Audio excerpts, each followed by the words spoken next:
This is the Nashville North Network broadcasting from Canada, heard and seen worldwide. It took me a year to write, and it's based on my recipes that I've been teaching at the Big Carrot. I've been teaching beginner and advanced vegetarian cooking classes here for 10 years.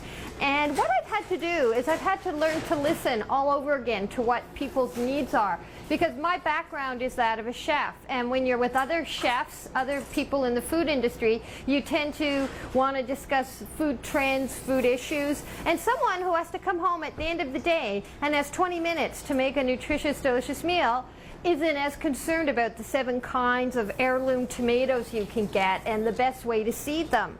So I listen to people. In my book, for instance, I have preparation time and cooking time split up to give people the exact amount of time so they'll know I have this much time to cook, what can I make tonight?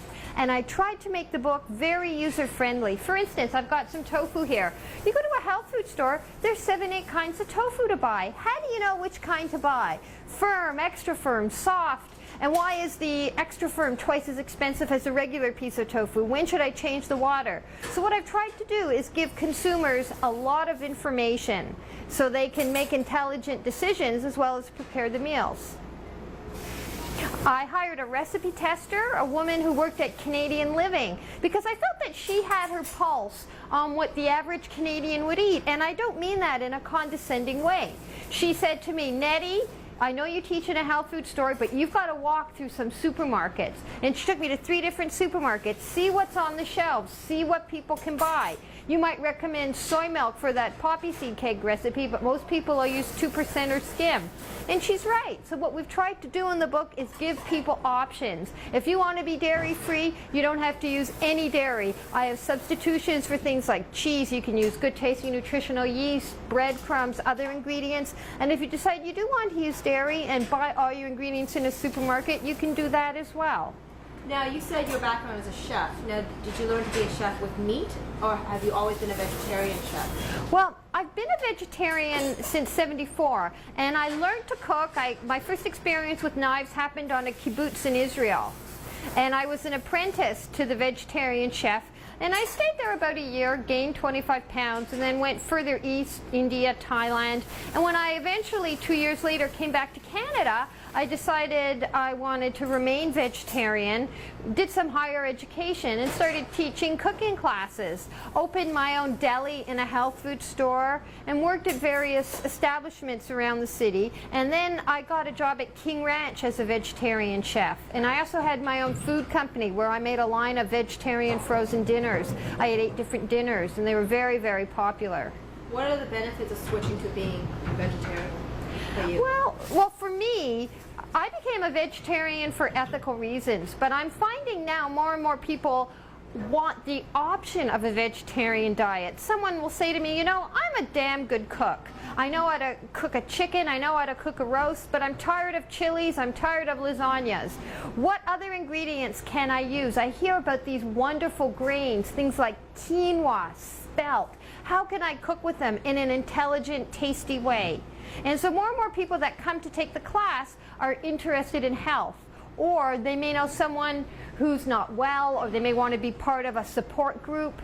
And so they approach the classes with an open mind and at the same time wanting to increase their recipe repertoire. Other people are vegetarian maybe for ethical reasons or other reasons. And basically it's such a personal thing. It's very, very hard to be consistent. Well, I'm not a vegetarian, and the reason why is because I think that meat has so much flavor. There's no misconception there that because it's vegetables, it won't have as much deep flavor as meat. Well, a vegetarian diet is more than just vegetables. It involves soy foods, things like tempeh, tofu, misos, grains and beans. And a lot of grains can be used in pie crusts also, things like sea vegetables. And there are a lot of vegetables people are very unfamiliar with, things like celeriac and daikon. So a vegetarian diet is varied, and if you're at all experimental, don't mind traveling, you can go to an Asian supermarket or you can go to a health food store and find terrific ingredients that you can use that will absorb flavors, will lend aromas.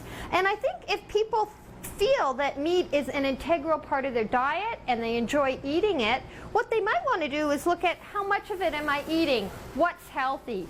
3 to 5 ounces, that's fine. 14, it's not. And so what people have to do is they have to lower the amount of meat they're eating, not eat it as many times a day as they're eating it. Now, why is meat not so good for you if you're eating like 14 ounces? What can be the problems? What do you think some of the problems are? I think using Too much liver, protein, maybe. for one, too much fat. If you look at many of the low-fat cookbooks that include meat or include fish or include chicken, it's the lower fat cuts, and the amounts are drastically reduced because of the amount of fat that's found in meat. What kind of people take your vegetarian? Oh, a tremendous variance in the sorts of people. Do you mind, can I ask you just to get me two of those dish towels? I've been getting a lot of divorced fathers.